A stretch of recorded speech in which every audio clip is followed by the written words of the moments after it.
Hey, we're back playing with NorCal 40s again. So back in NorCal 40B session, I think 23, I think the guy's name was Ed, who said 1.6 watts is disappointing. So he made me think a little bit.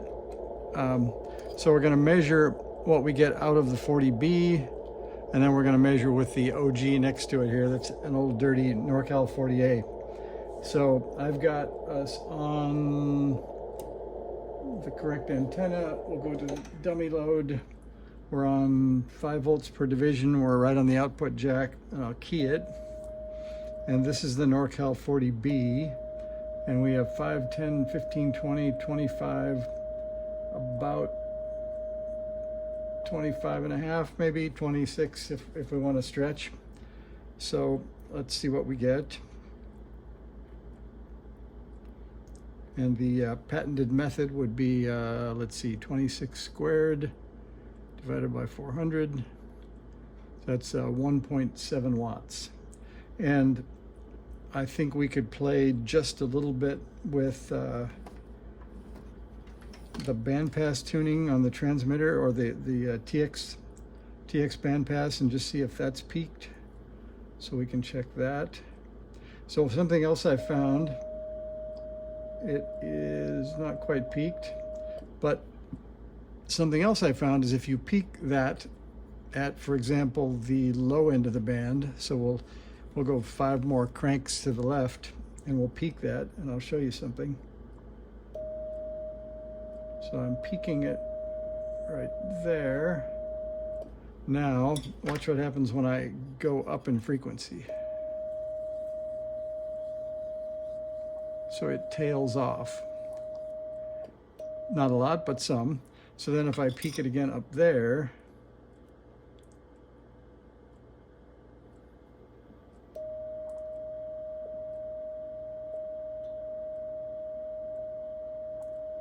I think that's about it. Now watch what happens when I go down.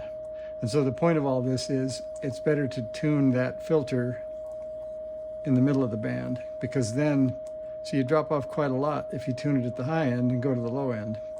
But if I tune it in the middle, so I'll go up 5 turns, 1, 2, 3, 4, 5. So we'll tune it there, and then you'll see that the output doesn't change as much with frequency across the band.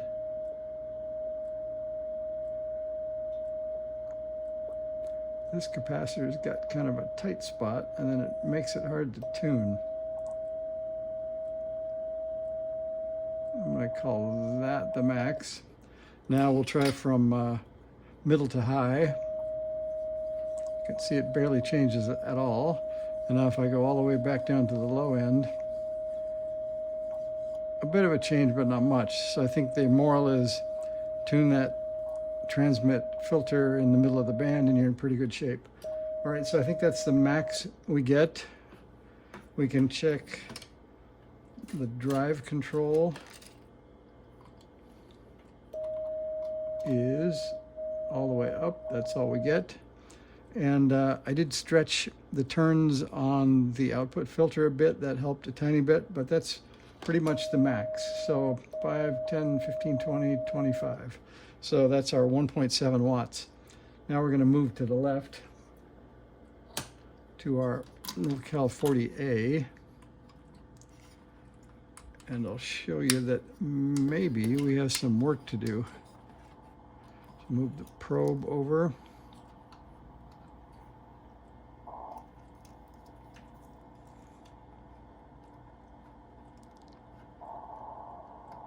On there.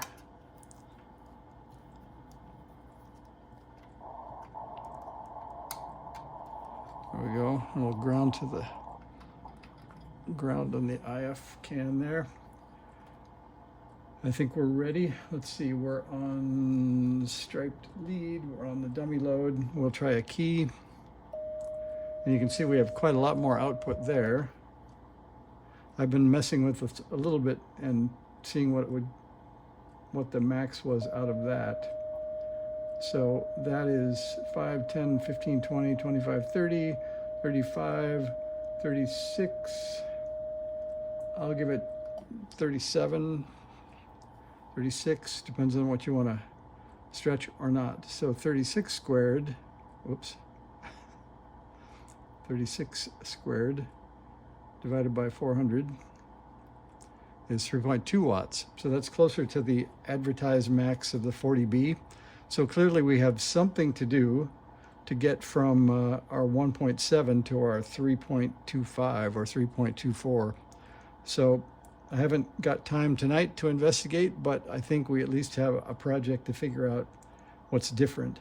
Some noticeable differences are the different output transistor, the different driver. I noticed that my turns on the driver transformer are closer together than the ones on the 40A. I'll get you a top-down view you can see. So there are the differences. Get this out of the way. So you can see, or maybe you can't. Let's see. So we have, what do we have over here? We have a 2SC scratched up something. I'll check that in a bit. And we have a 2N2222 here, and a plastic transistor here. I'll check that. You can see the transformers and coils are a bit different, so I'll be taking a look and looking for differences, and we'll see what we can come up with to see if we can get from our 1.7 to a 3 or something. I normally don't ever run them at 3. Let's see, I guess we can put that probe back for a moment, and I'll show you that with, I think there have been comments about people seeing instabilities or whatever. I generally run them at 2 watts just because I always think of the output filter. I think Wayne said he designed it for a 2-watt output. But you can see it doesn't, you know, you can adjust it sort of for infinite amounts, and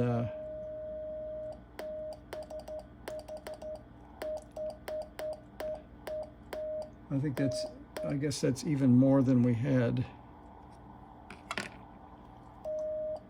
Is it? I think it might be. No, I guess it's about the same, 36, 37 volts, something like that.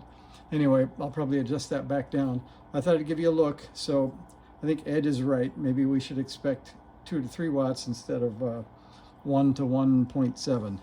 So there's a quick look. Thanks for watching. Bye.